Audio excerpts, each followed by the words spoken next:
বাবা সম্প্রতি কাটাখাল এলাকায় এক সড়ক দুর্ঘটনায় প্রাণ কেড়ে নিয়েছিল কাটিগড়া সমষ্টির কাতিরাইলের বাসিন্দা অজিত দেবনাথের। পরিবারের একমাত্র উপার্জনকারীকে হারিয়ে অসহায় হয়ে পড়েছিল অজিতের পরিবার। সেই পরিবারটির পাশে দাঁড়ালেন উত্তর করিমগঞ্জের বিধায়ক কমলাক্ষ দে পুরকায়স্থ।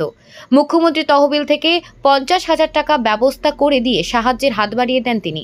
সঙ্গে মুখ্যমন্ত্রীর কাছে পরিবারটি দুরাবস্থার কথা তুলে ধরায় নিহত অজিত দেবনাথের মাত্র 11 দিনের এক শিশুসহ 2 সন্তানের জননী স্ত্রীকে সরকারি চাকরির ক্ষেত্রে সবুজ সংকেত দিয়েছেন বলে জানান কমলাক্ষ। মুখ্যমন্ত্রীর নির্দেশে বিধায়ক কমলাক্ষ দে পুরকায়স্থ কাটিগড়া আইসিডিএস প্রকল্পের সিডিপিও শামীম আহমেদকে ডেকে এনে যে কোনোভাবে অসহায় পরিবারের সামান্য সম্বলের লক্ষ্যে অঙ্গনারী কর্মী পদে চাকরির সুযোগ প্রদান করার পরামর্শ প্রদান করেন। মুখ্যমন্ত্রী হেমন্ত বিশ্ব শর্মার প্রতি কৃতজ্ঞতা প্রকাশের পাশাপাশি ধন্যবাদ জানান। বুধবার মৃত অজিত দেবনাথের কাতিরাইল স্থিত বাড়িতে গেলে এক হৃদয় বিদারক পরিস্থিতির সাক্ষী হন বিধায়ক কমলাক্ষ। তাকে কাছে পেয়ে কান্নায় ভেঙে পড়েন নিহত অজিতের বৃদ্ধা মা ও তার স্ত্রী। বিধায়ক কমলাক্ষ তাদের সান্ত্বনা দেওয়ার পাশাপাশি তাদের সুখে দুঃখে পাশে থাকার আশ্বাস দেন। বিধায়কের সাথে ছিলেন কাটিগড়ার ICDS project CDPO Shamim Ahmed. Katigorah থেকে রফিক আহমেদ মজুমদারের প্রতিবেদন।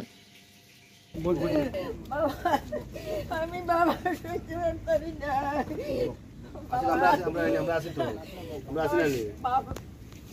দশ পুত্র মহিলারা বাবা এই কুটির এই জায়গাটার মধ্যে আমার দিচ্ছেন বাবা 12 দিনে যাবার নাতি বাবা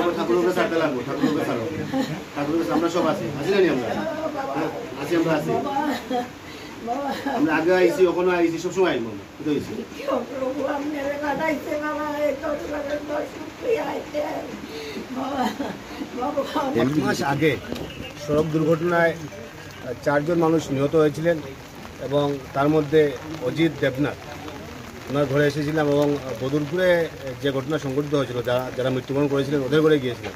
কিন্তু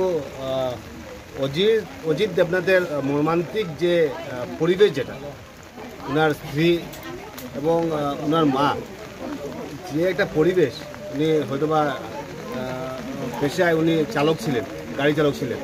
তো ওনাদের ভবিষ্যতে কি করবে, ওনার স্ত্রী যে ভবিষ্যতে কি করবে, কীভাবে ওনারা ওনাদের পরিবার চালাবেন, সেটার কোনো মোটামুটি নিশ্চয়তা নেই। ইতিমধ্যে মাননীয় মুখ্যমন্ত্রীর সঙ্গে আমি যোগাযোগ করি এবং আজকে মাননীয় মুখ্যমন্ত্রী ওনাকে 50,000 টাকার চেক দিয়েছেন পূজার আগে, অন্তত সামান্য হলেও সাহায্য যাতে করা যায় যাতে। আর আমি মাননীয় মুখ্যমন্ত্রীকে দাবি জানিয়েছি যে ওদেরকে যাতে একটা অঙ্গনাদি ওয়ার্কার, ইতিমধ্যে মুখ্যমন্ত্রী মধ্যে লিখে দিয়েছেন সোশ্যাল ওয়েলফেয়ার মিনিস্টারকে, আমি সিডিপিওকে বলেছি যে অন্তত যে কোনো প্রজেক্টে হোক একটা অঙ্গনাদি ওয়ার্কার চাকরি দেওয়া হোক, অন্তত মান্থলি যদি কেউ যদি 5-7,000 10,000 টাকা পায়, যদি আমরা সবাই যদি সাহায্য করি, যদি অন্তত বাচ্চাটা দেখলে মানে হৃদয় বিদারক ঘটনা, মনটা একদম হয়ে যায়। তো এই বাচ্চাটা নিয়ে, এবং এখন উনি ইতিমধ্যে কয়েকদিন আগে, প্রায় 10-12 দিন আগে ওনার একটা বাচ্চা হয়েছে।